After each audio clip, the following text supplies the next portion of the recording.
hold on, finish it. You heard it. This here music, don't confuse it, don't abuse it. This here music, don't confuse it. We may just lose it. Sometimes I get lost in the megahertz. Stand out like People, I need to let you know that, Ty has worked with Terry Walker. He's also worked with Estelle, Afro Reggae. I've heard a lot about Afro Reggae, but I haven't heard their stuff. So, Okay, I'll get you something. Big up to the Afro Reggae, because enough respect to that. And also, currently, you're involved with the MTV Staying Alive Foundation, stroke Nike, and that's bringing awareness to HIV and AIDS. And you're also involved in the Messiah. Yes, Masai. Yeah. Project in Gambia. So can you tell us about those two projects, please? Okay. Because it's positive, isn't it? Yeah, the Staying Alive situation is this. They basically had an auction where they had Snoop Dogg, Kelly Rowland, Lethal Bizzle, myself, certain people make trainers. And then they auction the trainers and give the money to a charity. So they're kind of raising the profile of this particular Staying Alive Foundation, which is a foundation that actually offers money to particular groups to carry out their dreams from different parts of the world. So that's a good thing, that's a real good thing. But this other project that I'm involved in is really where I'm at. And this project is a group of people, a guy called Ray Suntan. It was from here, from the UK, went on holiday to Gambia. Rather than go to Ayia Napa, he went to Gambia, fell in love with the place, got embraced, and he got inducted into the country in a way that you wouldn't normally. So he basically treated like royalty kind of thing? No, not even that. So I'll explain. Okay. I'm Nigerian, so when I go back to Nigeria, I'll go back to my mum's area, I'll go back to my dad's area, then we'll go to the place where they kind of come from, and then there's the village. So the village is like the end of the line, like the village is Brixton on the Victoria line as far as your journey to where you come from. He got taken to that first in Gambia, and they embraced him and started to kind of let him come into the village, work with the children. And he said, you know what, I want to bring more people from the UK over here so that they can start to do good things, because there's a dialogue that we can have. Like we've got this situation with a lot of gun crime and youths kind of losing their sense of importance for themselves, for life. We're trying to create a program where we can get young people to basically come over there and work and do some of the things that young people do there. Because as soon as you go, it doesn't matter how bad mind you are, you're forced to realise and check yourself.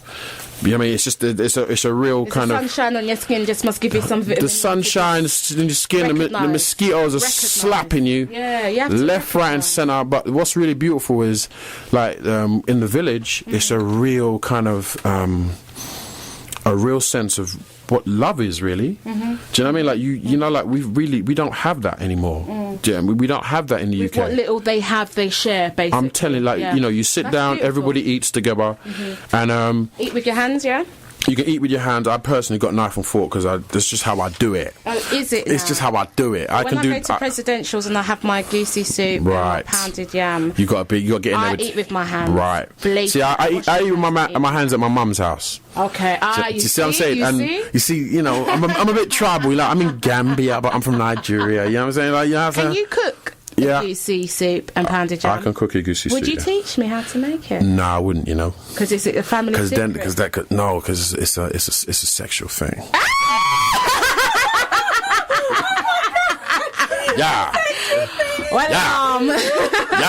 Sexy chocolate. Sexy chocolate. I don't mean to intrude, but I'm just saying. If I teach you goosey. Hey, what can I say to that? I think what I have to say to that is going to be off air, man. Yeah. So but seriously, it's one of those things where it's a particular seed, and you grind it up, and then you cook it with palm oil and other things. You know what's really funny? It's melon seed, isn't it? Yeah, melon seed. The similarities between West Indian cooking and Brazilian cooking and African cooking are so ridiculous, but they should be, because there's the same place. Yes. People left and just did the same thing in different countries. So, So, for example, like in Jamaica, if someone could say, you know, abidede, and you'd say the same thing in Nigeria, it's the same thing. See, so pigeon, so like your pigeon English and that same thing. Oh, is that what you call it, pigeon English? Yeah, we call it pigeon English. And then I'd say broken English, but pigeon English is a new one on me, sweetie. So, all right. So, where do you see your musical career in 5 years' time?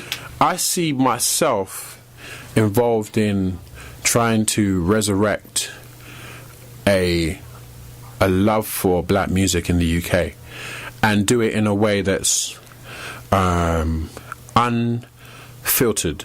Okay. This has got nothing to do with, it's got to only be black people or only white people. No. I know through my experience in music that there is enough good-natured white people and black people out there that like music. That we need to bring it back to that. Everybody wants good music. Yep. And at the moment, in the UK, we really have this a really bad we've got this really cancerous attitude towards black people being honest. You know, like, you can't be it. My mum taught me that when I was little. She's like, you can't know. She's like, you never do that. You never say this there. You never do this, never do that. But I'm not her generation. And I feel like that's one of the things that I'm trying to get involved in. I'm trying to get involved in bringing an importance back to the culture of what hip-hop is for the UK. Okay, so let me just quickly touch on your lyrics, and then we're going to wrap up. Now, this is all. I'm glad you're here, because I've always wondered, what did he mean by this? So I'm going to go back to your album Upwards and your track Ahaha, and you talk about not being willing to emulate gunplay, but you say a sentence which says, Una King can't crown me.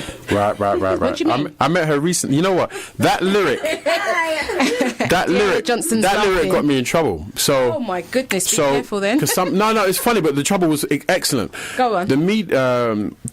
Una King wanted to do a radio show with her, but they wanted her to argue with a rapper.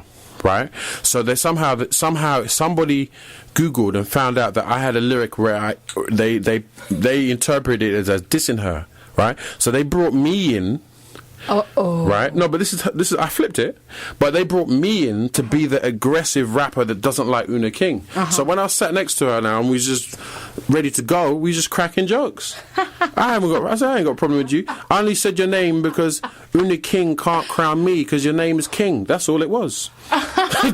And it was so funny. We was laughing for the whole show, because the whole premise of having me there was to have me to be an agitator against her as a politician, and it didn't happen.